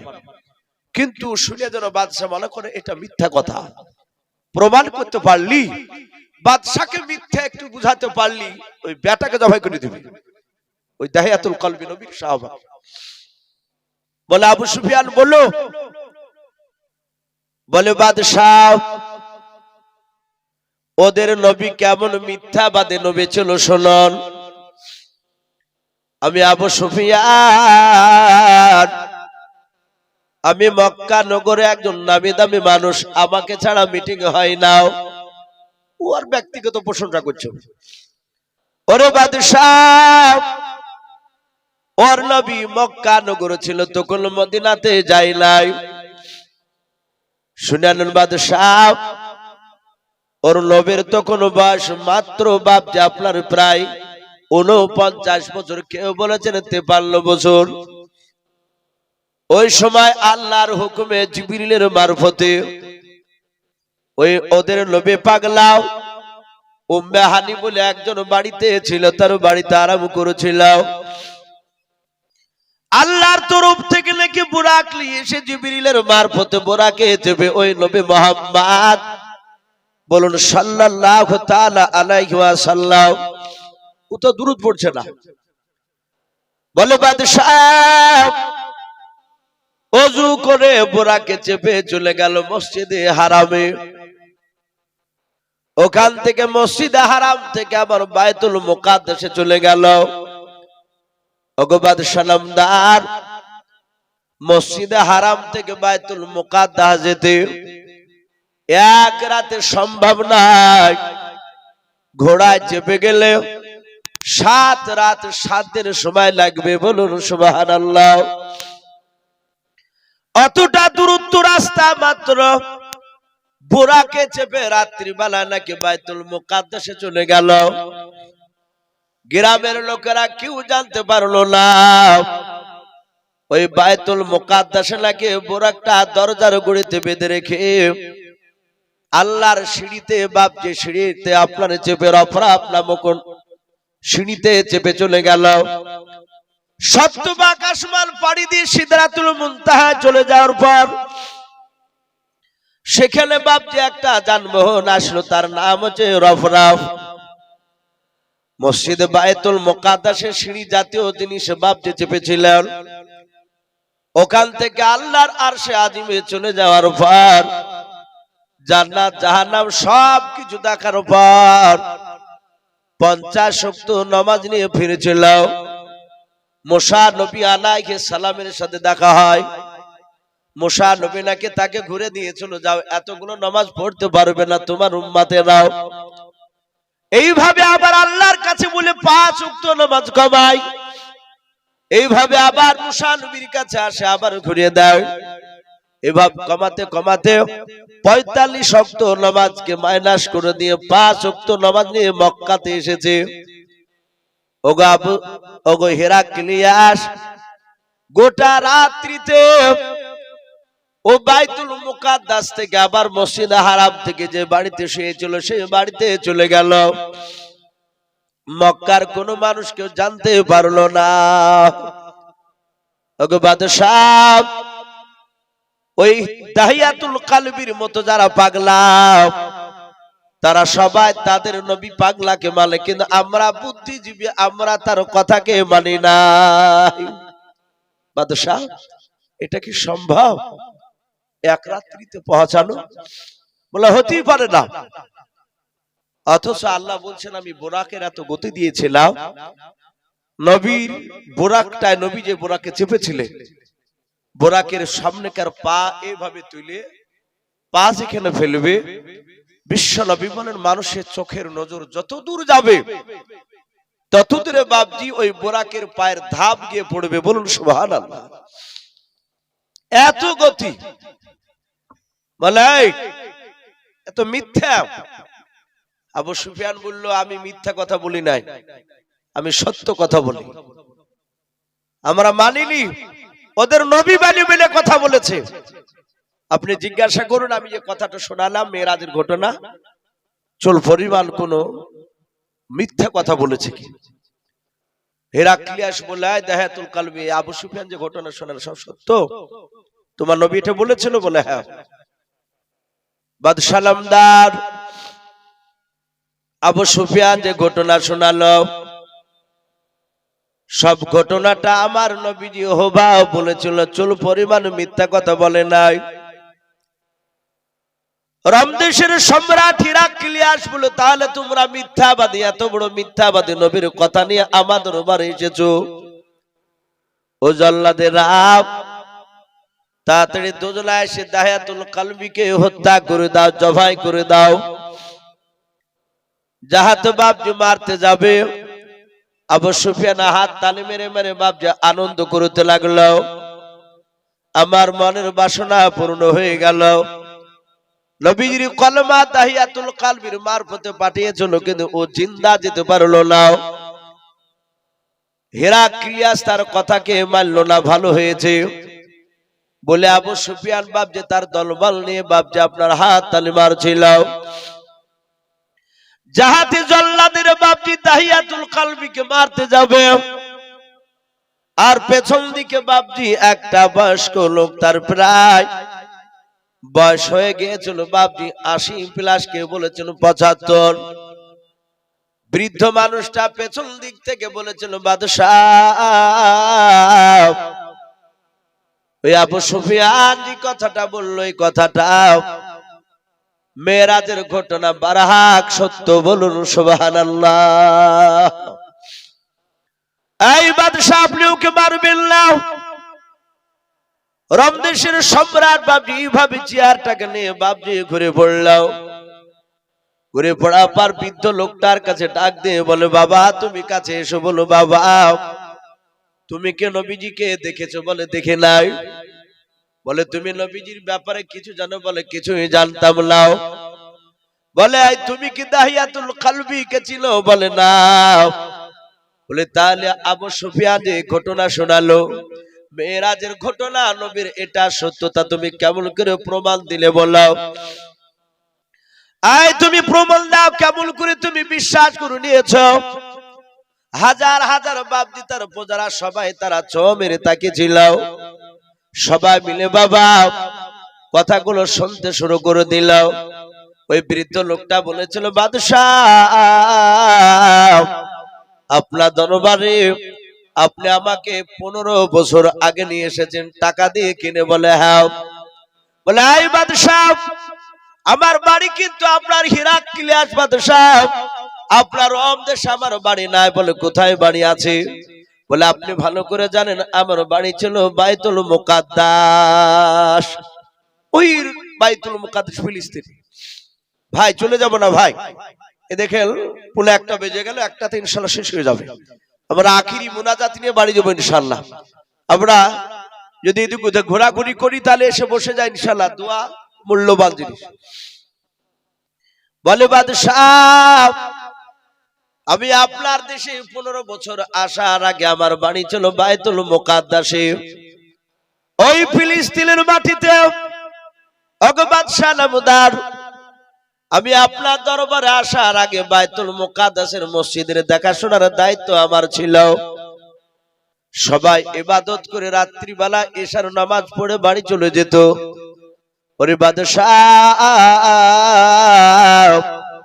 সবারই শেষে আমি দরজাগুলো বন্ধ করে দিয়ে বাড়ি চলে যেতাম, আবার সবাই মসজিদে আসার আগে দরজাগুলো আমি খুলে দিতাম ওই বাইতুল মুকাদ্দাসের। ওগো বাদশাহ নামদার, আবু সুফিয়ান বলেছে মেরাজের ঘটনাও। আরবিতে মাস ছিল রজব মাস, তারিখ ছিল 27 রজনী, সব মিলে যাচ্ছে। বলে আই বাদশাহ নামদার, ওই 27 রজনী রজব মাসে শুনে নেন, সব দরজাগুলো মারতে মারতে মারতে মারতে মাঝখার দরজার লাগাতে পারলাম না। শত চেষ্টা করে দরজা লাগাতে না পেরে মসজিদের আশপাশের 10-12টা যুবককে ডেকে নিয়ে আসলাম। যুবকেরা সবাই মিলে দরজাটা ধাক্কা দিল। ওরে বাদশাহ, আমরা সবাই মিলে ধাক্কা দিয়ে দরজাটা চুল পরিমাণ হিলাতে পারলাম না। ও বাদশাহ নামদার, ওই দরজা না হয়ে যদি দুনিয়ার কোনো যদি ছোট পাথর হতো, পাহাড় হতো বাদশাহ, আমার মনে হয় পাহাড়টা ধাক্কাতেও নড়ে যেত, হিলে যেত, কিন্তু দরজাটা চুল পরিমাণে হিলাতে পারলাম না। 10-12টা যুবকেরা বলেছিল, ও মসজিদের মুতাল্লি সাহেব, ও মসজিদের বৃদ্ধ চাচা, এই দরজার লাগানো যাবে না। বলে কেন রে বাবা? বলে আমাদের মনে হয় ছাদ মসজিদের দরজায় চাপা লেগে গিয়েছে, নিচে নেমে গিয়েছে। ওগো চাচা, চলো রাত্রিবেলা আর পারা যাবে না, সবাই মিলে বাড়ি চলে যায়। সকালবেলায় পাহাড় কাটা পাথর কাটা যন্ত্র নিয়ে এসে ছাদটা যে দরজায় চেপে গিয়েছে, দরজার উপরে ছাদটা কেটে দিয়ে দরজাটা সেটিং করে দিয়ে আমরা চলে যাব। সকালবেলা চিন্তা করবেন না। ও বাদশাহ নামদার, সব যুবকরা চলে গেল, আমিও চলে গেলাম, কিন্তু ওই মাঝখানে দরজাটা আমরা লাগাতে পারলাম না। দরজা খানা খোলাই থেকে গেল। রাত্রিবেলায় দরজার গুড়িতে কোনো পাথর দেখতে পেয়েছিলাম না, পরিষ্কার জায়গা ছিল। ওগো বাদশাহ, আবু সুফিয়ান বলেছে বোরাকে চেপে এসে নাকি বাইতুল মুকাদ্দাসে দরজার গুড়িতে বোরাকটা বেঁধে রেখেছিল। কথা সত্য? এই বাদশাহ নামদার, সবারই আগে আমি সকালবেলা গিয়ে দেখলাম, যেই দরজাগুলো বন্ধ করে দিয়েছিলাম সেগুলো খুললাম। রাত্রিবেলা যে দরজা বন্ধ করতে পেরেছিলাম না, ওই দরজার কাছে গিয়ে দেখে দরজাটা খোলা আছে। কিন্তু বাদশাহ, ওই দরজার গুড়িতে একটা পাথর পড়ে দেখলাম, ওই পাথরটা ছিল ছিদ্র করা পাথর। ওগো বাদশাহ,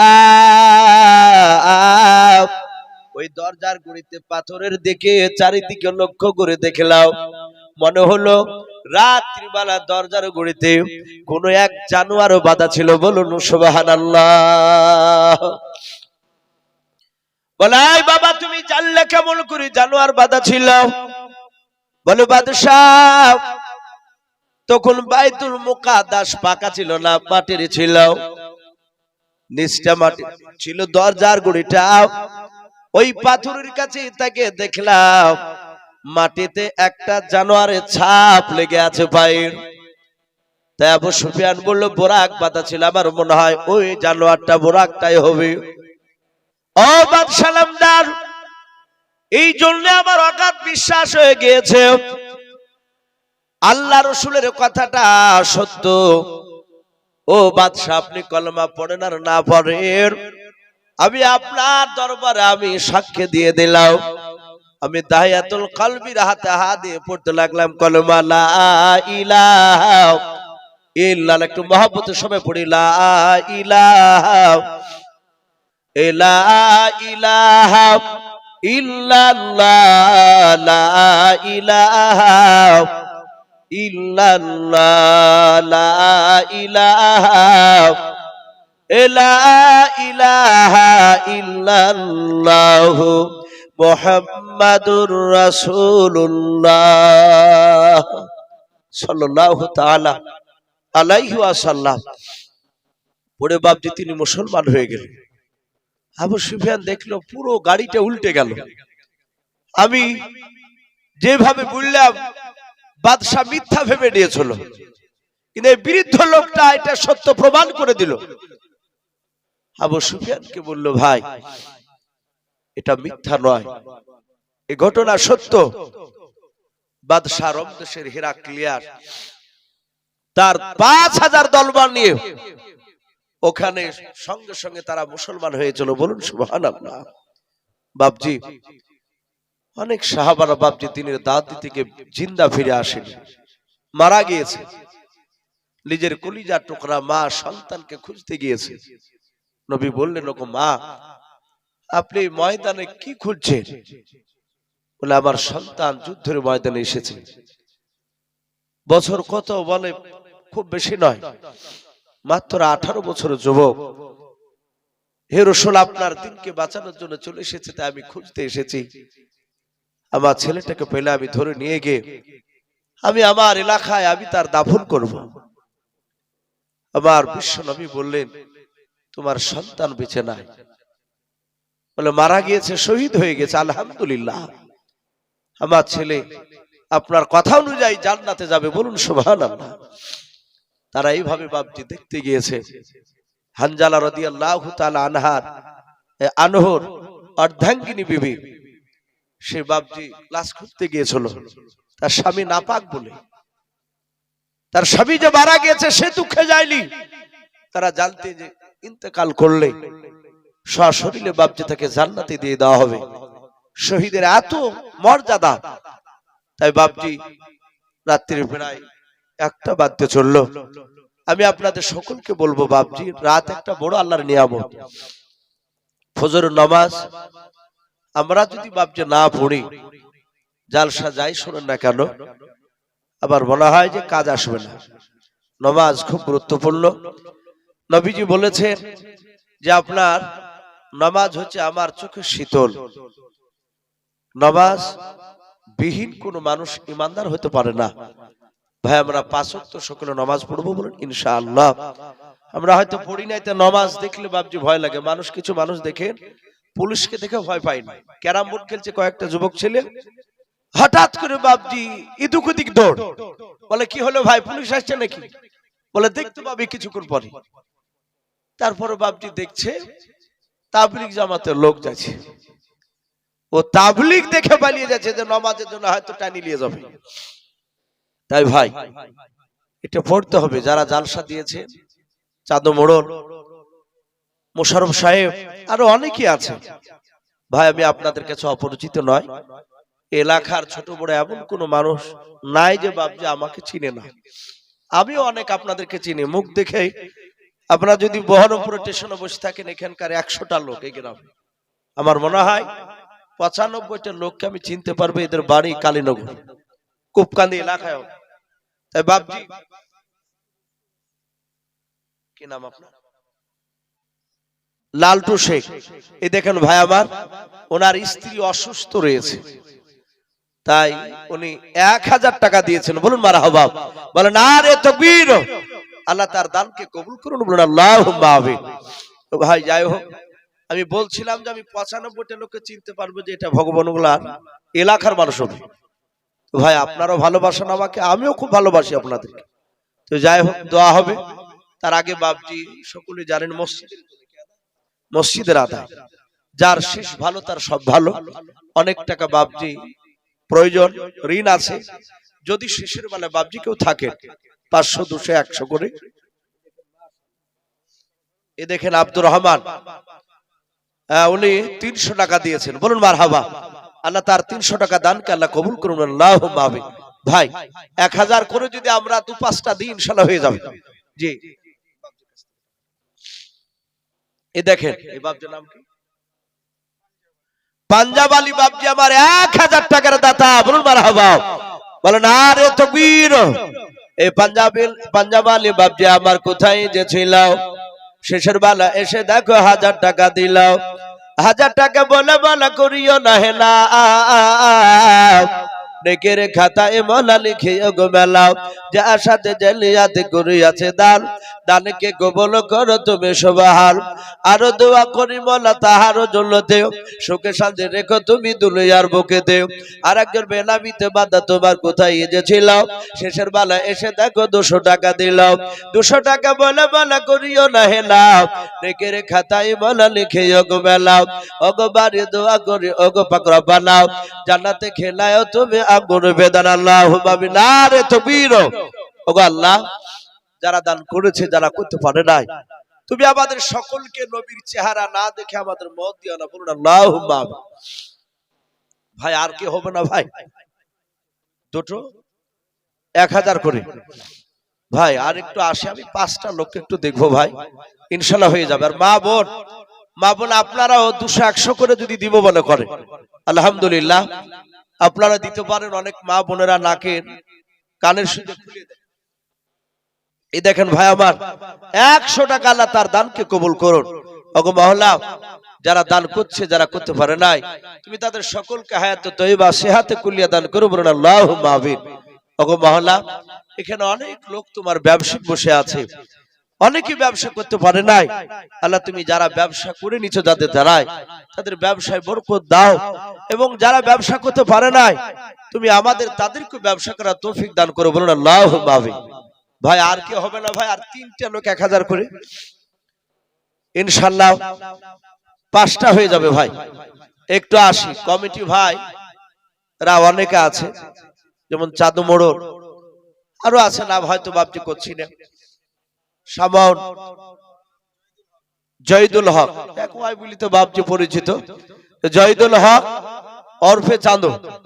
যাই হোক, উনি এখানে আছে। এই গ্রামে বাপজি বহু মানুষের টাকা আছে, বাড়ি ঘর হয়তো কমা হলেও বাপজি টাকার দিকে অনেক আছে। কারণ আমিও তো রমজান মাসে কয়েকটা লোকের কাছে মাঝে মাঝে আসি বাপজি, ও রমজান মাসে শুধু একদিন, তো দেখতে পাই অনেক মানুষের বাপজি টাকা আছে, শুনতে পাই। তো ভাই যদি কেউ থাকেন আপনাদের মধ্যে, কমিটি ভাইয়েরা যারা দেননি, আমি তাদেরকে বলবো নগদ না থাকলে 1000 করে যদি আপনারা কমিটি মানুষ যদি দিব মনে করে, যে আমি 1 মাস না হলে 2 মাস না 3 মাসে দেবো ইনশাল্লাহ 1000 করে টাকা। জি সামাউট, যাক সামাউট, উনি বলছেন 1000 টাকার দাতা। বলুন মারহাবা। আল্লাহ তার 1000 টাকা দানকে আল্লাহ কবুল করুন, তার আত্মীয় স্বজন কবরের আযাবকে মাফ করুন। বলুন আল্লাহুম্মা আমিন। ভাই একটু আসি ভাই, দোয়া করব। তার আগে বাপজি একটু আল্লাহর ঘরকে বাপজি তৈরি করার জন্য একটু হাত বাড়ায়। বাপজি একটু পরীক্ষা করে, দান দিলে ইনশাআল্লাহ বরকত হবে। দেখেন আব্দুর রহমান বসে আছে, এবছর বা ওকে বলতে মনে ছিল না, আমি দেখেছি মনে করে আমার মাদ্রাসায় 1000 করে দেয়। উনি বলছিলেন যে হুজুর আমি পরীক্ষা করে দেখেছি দান দিলে বরকত দেয়, এটা নবীর কথা। যে হোক না কেন আপনি একবার দিয়ে দেখবেন ইনশাআল্লাহ, আপনি 50 টাকা দিয়ে দেখবেন আপনার বরকত আসে কিনা, আসবি, এটা নবীজির কথা। তাই ভাই একটু আসি, পরীক্ষা শুরু করে ইনশাআল্লাহ দিই। যে দেখি ইউসুফ সাহেব তো বলেছেন সামনে আবার 1 বছর পর্যন্ত দেখি দিনই আমার কোন সংসারে আয় উন্নত হয় কিনা, না অবনতির দিকে যাচ্ছে দান করে, এটা একটু পরীক্ষা করে দেখি। ভাই আসি, কোন আল্লাহর বান্দা মা বোনেরা, জব্বার শেখ 500 টাকা, ওনার মেয়ে 500 টাকা, আল্লাহ তার দানকে কবুল করুন। বেনামিতে 100 টাকা, আল্লাহ তারও দানকে কবুল করুন। বলুন আল্লাহুম্মা আমিন। ওগো মহল্লা, জব্বার শেখের মেয়ে যে দান করেছে, তার ইমানটা হযরত মা ফাতেমা জোহরা রাদিয়াল্লাহু তাআলা আনহার মতো বানিয়ে দিন। বলুন আল্লাহুম্মা আমিন।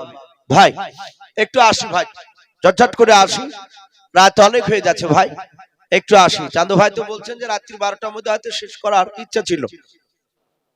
মাশাআল্লাহ, নজরুল শেখ 1000 টাকার দাতা। বলুন মারহাবা। আল্লাহ তার 1000 টাকা দানকে আল্লাহ কবুল করুন। ওগো আল্লাহ তুমি তার রুজি রোজগারে বরকত দাও। আমিন আল্লাহুম্মা আমিন।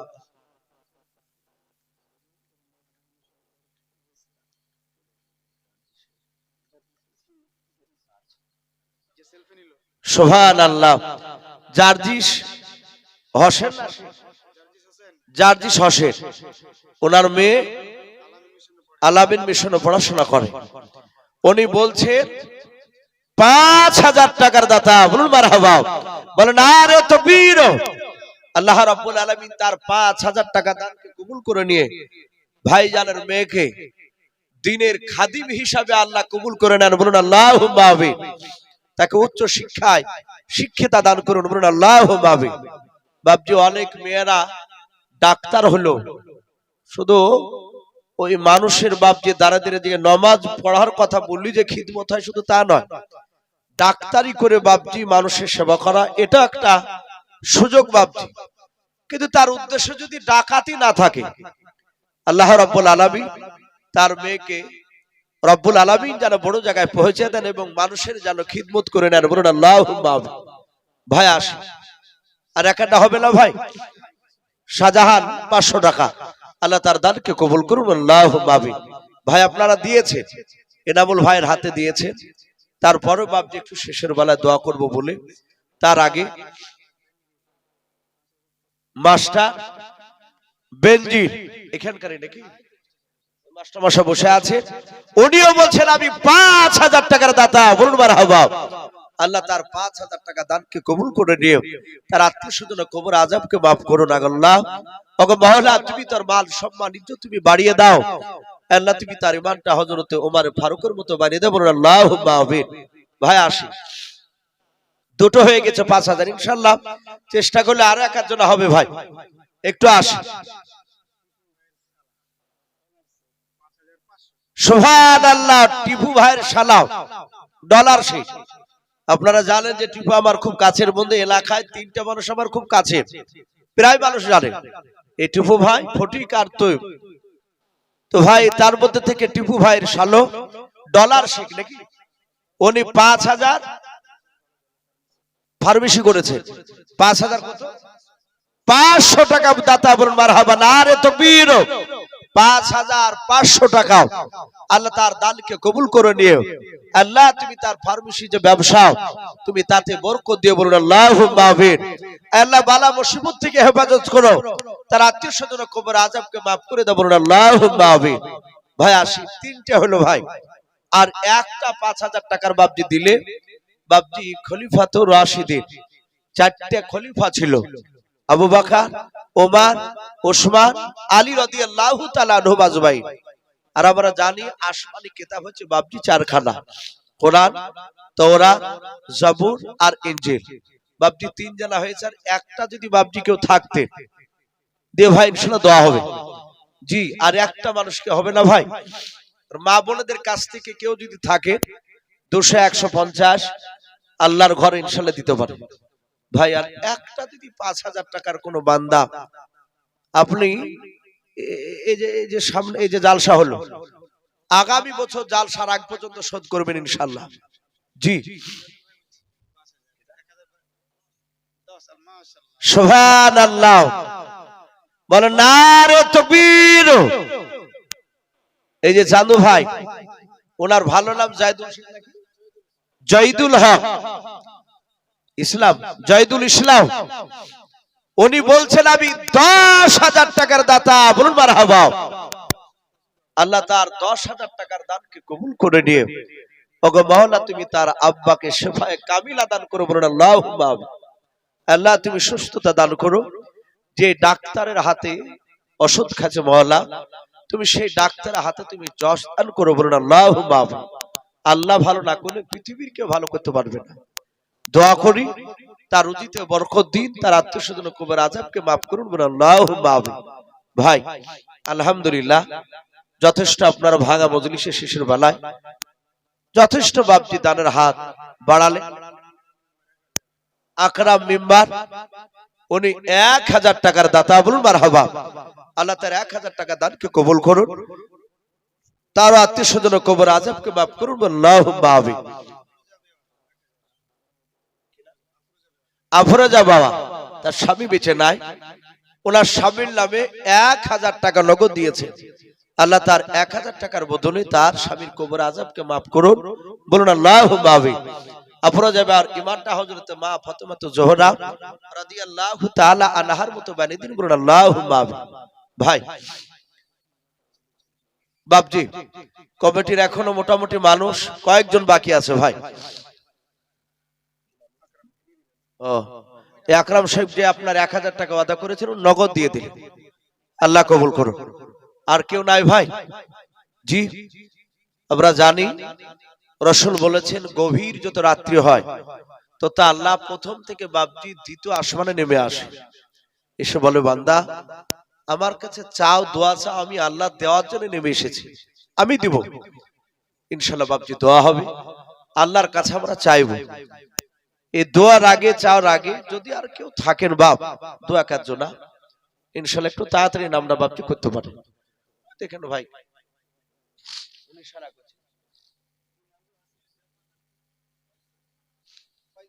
ফয়জুল শেখ 1000 টাকার দাতা, বলুন মারহাবা।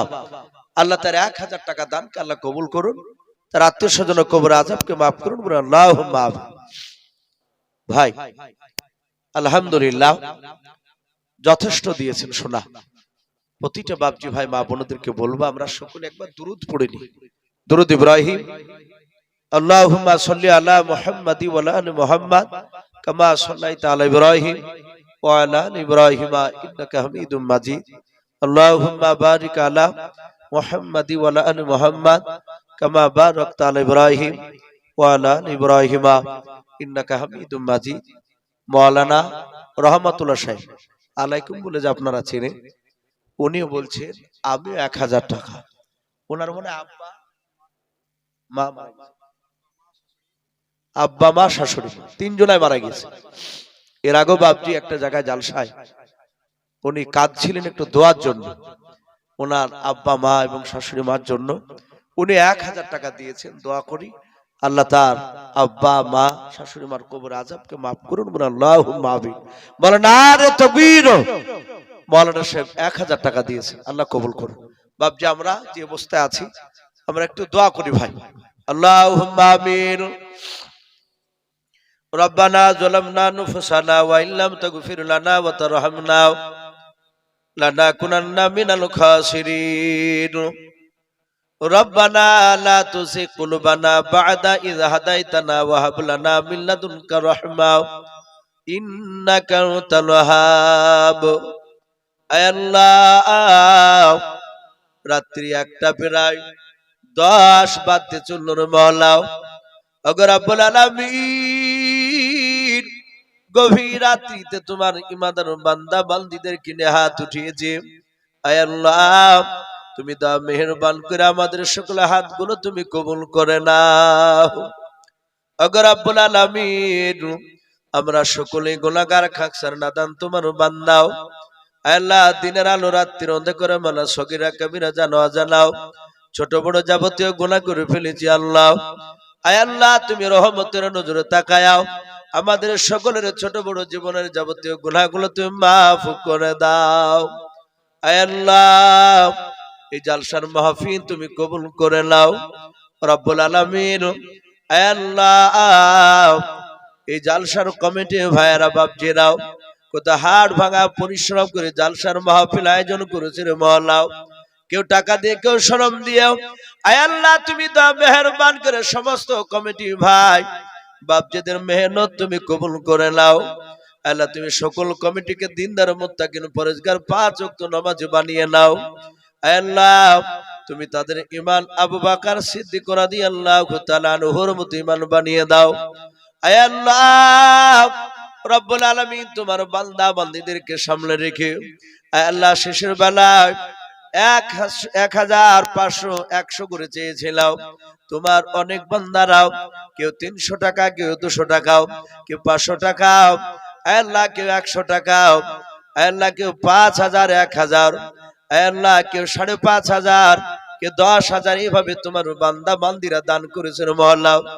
ওগো রব্বুল আলামিন, কেউ আব্বার জন্য, কেউ মার জন্য, কেউ শাশুড়ি মার জন্য, কেউ ছেলের জন্য, কেউ স্বামীর জন্য, আল্লাহ যারা দান করেছে তাদের সকলের নেক মাকসুদ তুমি পুরা করে দাও। আয় আল্লাহ, খাস করে মৌলাই করিম রে মৌলা, এই মাহফিলকে তুমি কবুল করে নিও। বাপজি ভাই মা বোনদেরকে তুমি কবুল করে নাও, ইমানদার হিসাবে কবুল করে নাও। আয় আল্লাহ দেখো তোমার বান্দারা এখানে অনেক বাপ আর মা হারা। আয় আল্লাহ যাদের বাপ মা নাই রে মৌলা, তারা পৃথিবীর মধ্যে সবচেয়ে বড় এতিম। আয় আল্লাহ আমি মৌলানা তোমার বান্দা, আজও বাড়িতে গেলে আমার মা ঘুমাইলাও, গাড়ির হরেন ফেলে মা ডাক দিয়ে বলে বেটা আসিলে, আব্বা তাকে দরজা খুলে দেয়।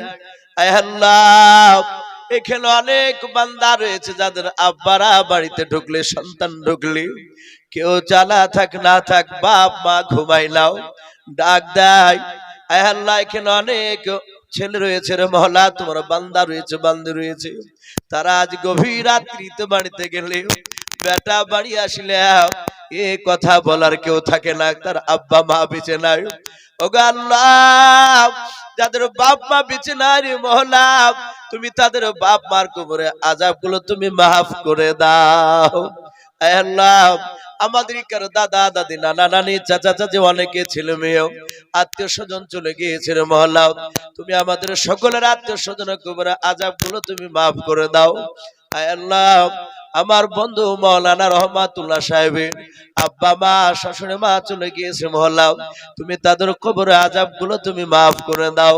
আয় আল্লাহ গ্রামে তুমি রহমত বর্ষণ করো, এই গ্রামের প্রতিটা বাড়িতে রোজার আজকারে তুমি বরকত দাও, এই গ্রাম থেকে আসমানি বালা জমিনি বালা তুমি দূর করে দাও। আয় আল্লাহ খাস করে মওলাই করিম যারা ব্যবসা করে রে মহলা, তুমি তাদের ব্যবসায় তুমি বরকত দাও, যারা ব্যবসা করতে পারে না ব্যবসা করা তুমি তৌফিক করে দাও, আমাদের সকলের মাঠের ফসলে তুমি বরকত দাও। আয় আল্লাহ বাড়িতে তুমি খাস রহমত তুমি বর্ষণ করো, এই দোয়াটুকু নবীর ওসিলা করে বলে কবুল করে নাও। আয় আল্লাহ আখিরে দোয়া করে মহলা সারা পৃথিবীতে মহলা এক শ্রেণীর বেঈমানেরা মুসলমানকে ধ্বংস করা চক্রান্ত চালাচ্ছে। আয় আল্লাহ মাদ্রাসা মসজিদকে ধ্বংস করা চক্রান্ত চালাচ্ছে। আয় আল্লাহ তুমি সারা বিশ্বের মুসলমানদেরকে তুমি হেফাজত করো। আয় আল্লাহ ভারতবর্ষের মুসলমানদেরকে তুমি হেফাজত করো, খাস করে মাদ্রাসা মসজিদকে তুমি হেফাজত করো। এই দোয়াটুকু নবীর ওসিলা করে বলে কবুল করে নাও। সুবহান রাব্বিকা রাব্বিল ইজ্জাতি আম্মা ইয়াসিফুন ওয়া সালামুন আলাল মুরসালিন আলহামদুলিল্লাহি রাব্বিল আলামিন। আসসালামু আলাইকুম ওয়া রাহমাতুল্লাহি ওয়া বারাকাতুহু।